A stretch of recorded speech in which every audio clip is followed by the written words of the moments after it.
Só um minuto. Gente, então vamos ver um pouquinho de rickettsiosi, febre maculosa, né? Com foco em quadro clínico e diagnóstico. A gente teve alguns casos de febre maculosa em Divinópolis em 2018, não sei se vocês chegaram a ver isso.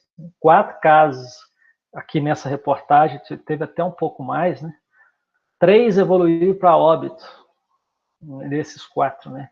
Primeiro caso, uma jovem de 24 anos que morreu por causa da entrada de São João de Deus com dor no corpo e febre alta. Segundo caso, um idoso de 81 anos, foi internado no Hospital Santa Mônica com febre alta e dor no corpo. E o terceiro caso, um senhor de 63 anos, que foi internado, ele frequentou o Parque da Ilha e tal, chegou a ser encaminhado na rápida evolução clínica. E o quarto caso, a criança de 8 anos, aluna da escola tal, que ficou internada e foi liberada e passando bem. Só para ilustrar que nós, aqui em Divinópolis, de vez em quando aparecem uns casos de febre maculosa, e associada ao quê, né? Ali na região do Rio, ali, as capivaras que tem ali, né? Inclusive, nesse ano 2018, foi um crescimento dessas capivaras.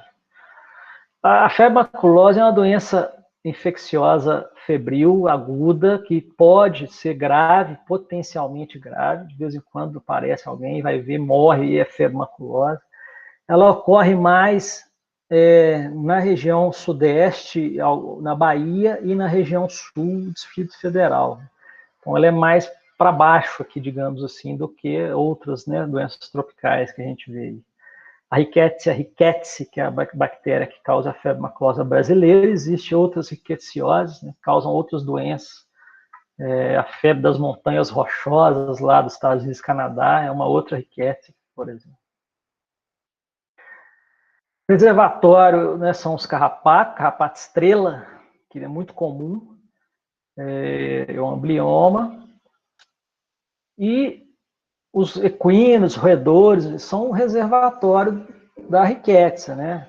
O carrapato pega e transfere para esses animais, e o homem fica aí como um hospedeiro acidental e aí adoece, né? Adoece e podendo ser, claro, grave. Carrapato infectado, geralmente por um período superior a 4 horas que ele tem que estar aderido. O carrapato transmite por toda a vida e pode transmitir para os seus filhos e por cópula, né?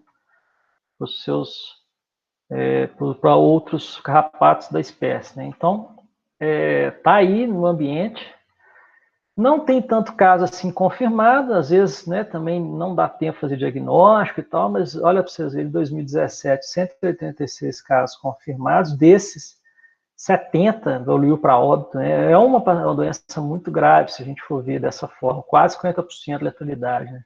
Minas Gerais tem os casos, algumas regiões mais, região Triângulo Mineiro, por exemplo.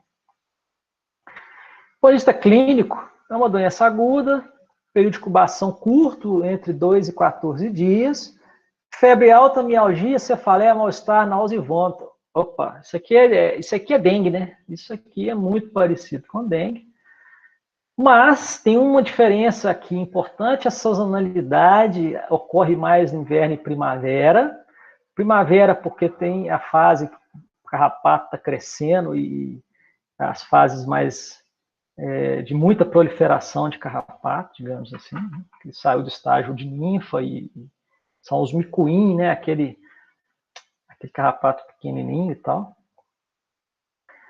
E depois dessa fase inicial de febre, mialgia, mal-estar, esse paciente pode evoluir 80% a 85% das vezes, ele vai evoluir com exantema, de padrão inicialmente macropapular, mas é uma evolução centrípeta da periferia, começa na periferia, predomina nos membros inferiores, com acometimento palmo-plantar, e evolução para um padrão hemorrágico, com formação de petecas e equimose, exatamente o que a gente viu no caso clínico, e diferente da dengue e outras doenças exantemáticas, né? Esse padrão do exantema é diferente do padrão do exantema da dengue, e isso ajuda a diferenciar essas doenças, clinicamente falando.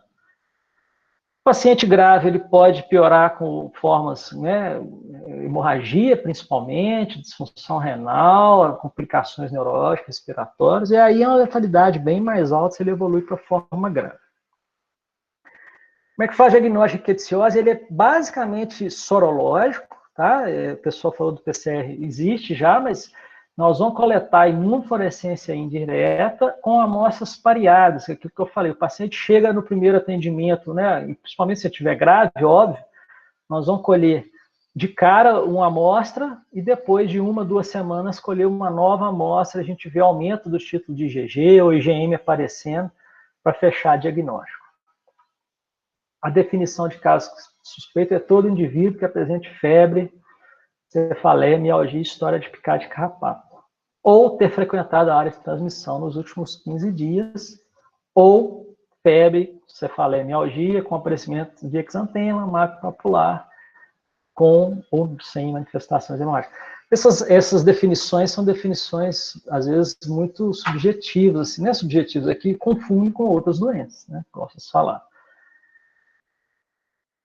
A diferença aqui da febre maculosa é que tem um tratamento específico altamente eficaz. Então, o paciente com quadro febril exantemático e teve história de contato com carrapato, nós vamos prescrever doxiciclina. O paciente está grave, é cloranfenicol. Então, é até um tratamento um pouquinho diferente do usual. A doxiciclina é um antibiótico que está disponível aí, barato, simples, fácil de usar, seguro. Então, é uma opção boa, muito boa para tratar a rickettsiosi. Aqui uma outra reportagem de Belo Horizonte, também lá em 2018, naquele ano. O menino morreu com febre maculosa em BH e a reportagem falava que a mãe procurou 3 unidades de saúde que ignoraram alertas de contato, né? A mãe falou que eles falavam que era dengue, que era sinusite, não sei o quê. Aí quando chegou no Hospital das Clínicas, viram que era febre maculosa, começou a tratar e o menino morreu. Então, não teve jeito. Então, é importante lembrar de que febre maculosa existe, que é diagnóstico diferencial, essa época do ano, que não é época muito de dengue, né, que a gente não está tendo chuva, e às vezes aparece um quadro parecido, aí observar o padrão do exantema, né, se tiver história de contato com carrapato, tem que tratar a febre maculosa.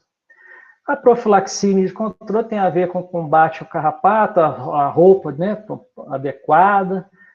Você pode procurar fazer um rastreamento da pele no final do dia, no final dos expedientes de trabalho, né? Sempre buscando para tirar esse carrapato que está ali. Bom, guia de vigilância, principal referência, livro do Walter Tavares. Um pouco corrido agora, mas deixa eu interromper aqui. Alguma dúvida aí, gente? Pra mim tá tranquilo aqui. Tá certo. Tranquilo, tá. Pessoal, deixa eu só colocar o pessoal do sexto aqui. Gente, então finalizamos do terceiro. Vocês acessem o portal didático lá, que eu vou